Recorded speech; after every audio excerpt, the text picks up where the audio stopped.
కృష్ణా జలాలపై అన్ని విషయాలు త్వరలో మాట్లాడతానని ఆంధ్రప్రదేశ్ ముఖ్యమంత్రి చంద్రబాబు నాయుడు చెప్పారు. సికింద్రాబాద్ బేగంపేటలో ఇటీవల మృతి చెందిన అఖిల భారత ఎన్టీఆర్ అభిమాన సంఘం అధ్యక్షుడు పిన్నమనేని సాయిబాబా నివాసానికి చంద్రబాబు వెళ్లారు.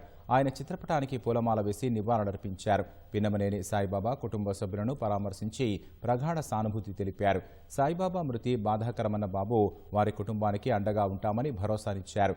హైదరాబాద్లో ప్రతి సందర్భంలోనూ స్వాగతం పలికి తెలుగుదేశం పార్టీకి విధేయుడుగా పనిచేసిన వ్యక్తిని కోల్పోవడం బాధాకరమని పేర్కొన్నారు. ఆయన చివరి శ్వాస వరకు పార్టీ కోసం పనిచేసిన వ్యక్తి అని కొనియాడారు.